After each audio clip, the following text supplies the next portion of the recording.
What's up, y'all? Ron Kwok here. Welcome back to the channel and welcome to a brand new series I'd like to call Gear Drops. I'll be showing you gear that I find interesting and potentially useful. I'll show you how and why I use them, and if you're interested, you can use it as a reference point and be like, yo man, in Gear Drops episode 1, you went over this, it's been 6 months, how's it treating you? You can get real-time feedback, see how gear lasts over a longer period of time, and expand your knowledge for when it's time to upgrade your arsenal. And with the holidays around the corner, you'll probably find this series a little more useful than your wallet would like. So without further ado, let's get right into it.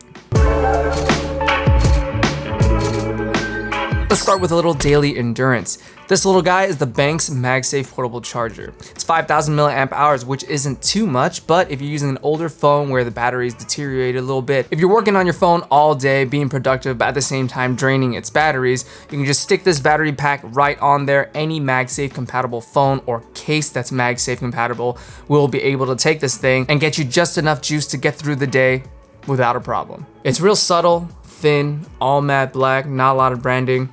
Perfect for whatever color scheme you got going on for your smartphone. And just in case you're wondering, I'll include all of my affiliate links to the gear that you're gonna see in the description below. One convenient place for y'all to check it out, all right? Now, if you've never had a flashlight in your EDC kit, this little guy might finally change your mind about things. This is the Nitecore TINI 2 Titanium Edition.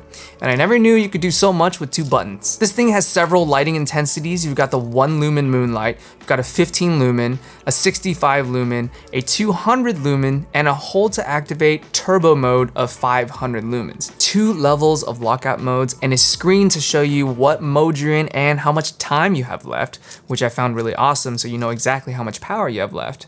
In terms of battery usage, practically speaking, you got 2.5 hours of usage on the high 200 lumen setting, and you've got a whopping 60 hours of moonlight. It charges via USB-C, and finally, this edition has a slick titanium shell that's a lot more durable. So no complaints. I would probably change out this keychain for a paracord lanyard or something of that sort, but this thing is solid and definitely a good add in any EDC kit. All right, this next one is really cool. This is the LOUPEDECK Live S. It is a macro keypad at its core, but there's so much functionality behind this thing, it's insane. You might recognize decks like these from gamers and streamers, and not only can I control the scenes and settings on my streams.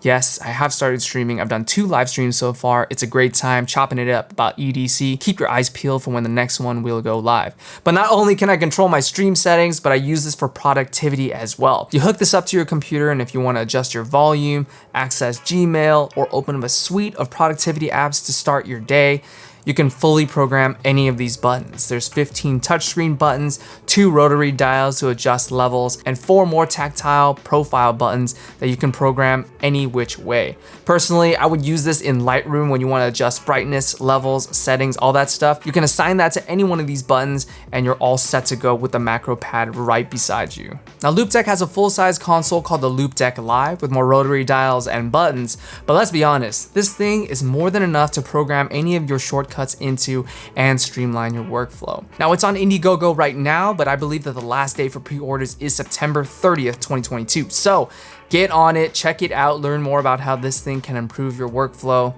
and let me know what you think. Next up, the Obulb Pro from Olight. This light is perfect for all of you guys who like to go outdoors, go camping, all that good stuff. This is a perfect sized light for the inside of your tent or car cabin. All you gotta do is click it and you got light. There's also other modes, RGB, different lighting settings, brightness settings, and they're all within reach by clicking to cycle through, or you can go into the Olight app to program exactly how bright or what feature you wanna use in this Obulb. If you like photography and taking dope photos like me, use it to add a little bit of flavor lighting next to your favorite knife. And if you're a romantic, give yourself a little mood lighting for, you know, whatever you're up to. I love that this thing is super handheld and it's got a white diffuser, so any light that comes out of there will be soft light, and you can even give this to your little one and they'll entertain themselves all day with this thing. I haven't tested the battery life on this one, but it is charging magnetically with one of Olight's magnetic chargers. You just slap it on there and it'll automatically charge, and it's a fun time. A lot of different uses for this one.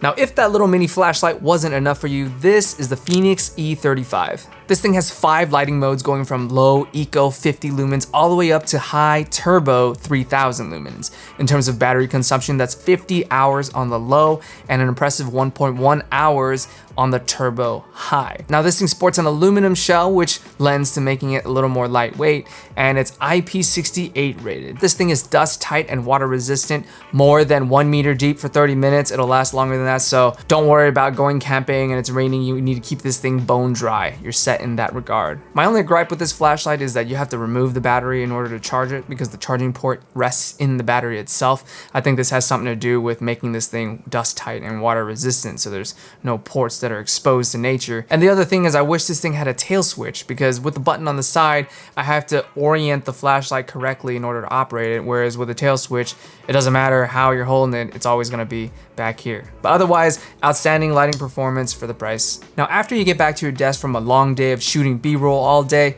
you wanna make sure you come home to a clean setup. And if you somehow don't have a place to rest your wireless headphones or a means to charge your wireless tech, this headphone stand from Benks will conveniently and aesthetically do both. Now I have wireless over-ear headphones that fit perfectly on this aluminum alloy structure, and it's a design with a slant so you don't have to worry about bumping your headphones on the structure while you're picking up or setting down those headphones. Also, the base charges wirelessly for added utility. Just stick it on there and it'll automatically charge your phone up to 15 watts, which is pretty fast given wireless charging these days. Just remember to give it a good wipe down from time to time because this chrome finish is a fingerprint magnet.